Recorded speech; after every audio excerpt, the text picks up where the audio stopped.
अभी बिहार में हूँ और आप लोग लगातार मुझे फ़ोन कर रहे हैं, हमारी टीम को फ़ोन कर रहे हैं और पूछ रहे हैं क्या सर मानिए केंद्रीय शिक्षा मंत्री से मुलाकात हुआ कि नहीं हुआ?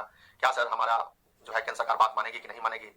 क्या एनआईओ डिलीट वैलिड होगा कि नहीं होगा? ये तमाम तरह का सर आप वहाँ पे गए थे तो क्या हुआ? क्या स्थिति हुई? किनसे मुलाकात हुई? ये तमाम तरह की मैं बीच में सारा लगातार काम कर रहे थे तो कोई भी इन्फॉर्मेशन आपको नहीं दे रहे थे। खास करके बिहार में टीआरई 1 में जो अभ्यर्थी जिनका सप्लीमेंट्री रिजल्ट आया है उनकी बेचैनी काफ़ी है और टीआरई 2 में जो जिनका रिजल्ट देके रिजल्ट वापस ले लिया गया उनकी बेचैनी तो काफ़ी बड़ी है। मैं समझ सकता हूँ कि उनकी ज़िंदगी का सवाल है। वो जितने भी हमारे साथी हैं उनकी आँख से आँसू नहीं रुक रहा है। लोग इतना परेशान है, डिप्रेशन में है, इतना परेशान है कि जिनका परेशानी हम सुना ही नहीं जा रहा है। लोग फ़ोन करके तुरंत रोने लग रहे हैं। लाज़मी सी बात है भाई कि किसी की नौकरी लग जाए, रिजल्ट हो जाए, मेरिट में आ जाए, इतना मेहनत किया है उसके बाद उनको नियुक्ति पत्र से रोक दिया जाए। ये तो बहुत जो है मतलब आप कह सकते हैं कि समझिए कि बादल फट गया, पहाड़ जो है ना धसक गया उसके सर पे। इतना दुःख जो है उनके पूरे परिवार में। अभ्यर्थी तो किसी को मुँह दिखाने लायक नहीं कि उसने क्या किया था, कौन सा डिप्लोमा लिया था कि उसका डिप्लोमा मान हो गया अचानक 3 साल 4 साल के बाद रातों रात। तो देखिए सबका रास्ता है, हम लोग परत दर परत इस पर काम कर रहे हैं। हम आपको बता दें कि माननीय 2 सांसदों से हमारे धर्मेंद्र प्रधान सर का बात हुआ है और उन्होंने साफ कहा है, स्पष्ट रूप से कहा है कि ये मंत्रालय लेवल से डिसीजन लेना है। इसमें अकेले हम इस पर डिसीजन लेंगे, कैबिनेट लेवल का डिसीजन लेना है। इस पर हम लोग देख रहे हैं क्या हो सकता है। हमारे माननीय सांसद जी ने कहा कि यहाँ पे 45,000 लोग नौकरी में आ चुके हैं, पूरे देश में इसी तरह से नौकरियां लोग ले चुके हैं और बिहार में जो है बहालियां चल रही है उसमें रोक दिया गया है और पूरे देश में इसी तरह का बहालियां चल रही है, सबको वंचित कर दिया गया है। इस पर जल्द से जल्द आप संज्ञान लीजिए, जल्द से जल्द। बोले संज्ञान में है हमारा बात, सारा बात हमारे ध्यान में है, संज्ञान में है, लेकिन कब तक सॉल्व होगा जो कहना मुश्किल है। और आपको बता दें कि 2-3 दिन का सत्र और जो है शायद 15-20 दिन के बाद शुरू होने वाला है, उन्होंने कहा है। तो आप देखिए शायद जनवरी 30 तारीख से या फिर क्या, यह स्पष्ट नहीं है, लेकिन सत्र शुरू होगा तो उसमें हम लोग जो है हमारे बिहार के जितने 39 सांसद हैं सबसे हम लोग मिलने का प्रयास करेंगे और करके ये बात को हम लोग उठवाने का प्रयास करेंगे।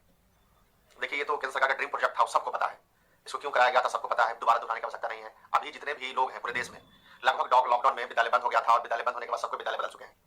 तो माननीय सुप्रीम कोर्ट का कहना है कि विद्यालय मैंने फ्रेश रिक्रूटमेंट में आप नहीं जा सकते हैं, विद्यालय बदल लिया था, आपकी डिग्री इनवैलिड हो गई। तो सारे लोग इनवैलिड हो गए हैं पूरे देश में। तो केंद्र सरकार का इतना ड्रीम प्रोजेक्ट सब बेकार हो गया है और अभ्यर्थी तो परेशान है। तो स्पष्ट रूप से यही बात कही गई है कि मंत्रालय लेवल से डिसीजन लेना है। इसमें हम देख रहे हैं क्या हो सकता है। अब इस परिस्थिति में जिनकी नौकरी होने को है, नौकरी में नियुक्ति पत्र रोक दिया गया है, उनका क्या होगा? कब एलिजिबल होगा? सरकार कब करेगी? तुरंत 6 महीना 8 महीना के बाद चुनाव है, क्या होगा नहीं होगा ये कहना बड़ा मुश्किल है। हम लोग प्रयास करेंगे कि भाई जितने भी सांसद से मिलकर हम लोग जिस पर काम कर सकें, लेकिन ये काम करने के बाद, मिलने के बाद भी, आश्वासन मिलने के बाद भी इसकी गारंटी नहीं है कि जो है हमें जल्द से जल्द न्याय मिले। उनका क्या होगा जिनका रिजल्ट आ चुका है?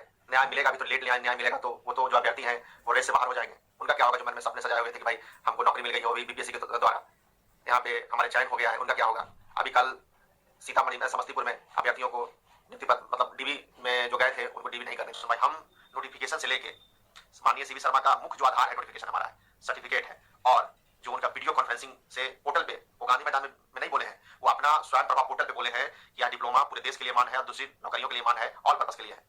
वो उचित प्लेटफॉर्म पे बोले हैं और वो उस समय डायरेक्टर थे माननीय सीवी शर्मा सर, और वो कह भी रहे हैं कि हम कहेंगे आके कि भाई हम डिग्री को कैसे मान कराएं, वो आदमी आपके साथ है। तो इस बार हम लोग केस करेंगे तो सभी लोगों को पार्टी बनाएंगे, एनआईओ को बनाएंगे, एमएचआरडी को बनाएंगे, एनसीटी को बनाएंगे, केंद्र सरकार को बनाएंगे, सभी लोगों को पार्टी बनाएंगे और सारा सवाल पूछा जाएगा एनसीटी से, क्योंकि एनसीटी हमेशा निकल जाती है कि भाई हम क्या करें, हमको तो जैसा केंद्र सरकार कहा है वैसा हम किए हैं। हम सीधा इन लोगों पे आरोप इस बार लगाने जा रहे हैं कि आप हमारे साथ ठगी किए हैं।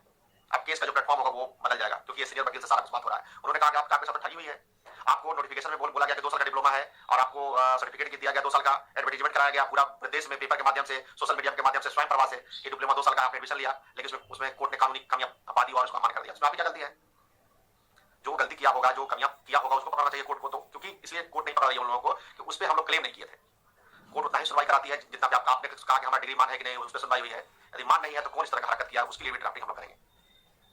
तो ये तमाम तरह का बात और बहुत सारा डिस्कशन हमारा हुआ है। तो जो अभ्यर्थी बिहार ही नहीं पूरे देश के जितने अभ्यर्थी हैं, जहां जहां बहालियां चल रही है और उनको लगता है कि आने वाला समय में हमको रोक दिया जाएगा, वो सारे लोग अब पार्टी बन सकते हैं। सप्लीमेंट्री टीआरई 1 और जो टीआरई 2 का जितने भी अभ्यर्थी जिनको वंचित किया गया उनका सीट को सेव रखा गया है। एक अच्छी बात है कि बीपीएससी ने आपका एक नोटिफिकेशन निकाल दिया है, जिसमें कहा गया है कि आप न्यायालय से जीत के आएंगे या उसी सबका कहीं से डिसीजन लेके आएंगे, सारे लोगों को कंसीडर किया जाएगा, मतलब सारे लोगों को नौकरी आपको दी जाएगी, बिहार सरकार आपको नौकरी देगी।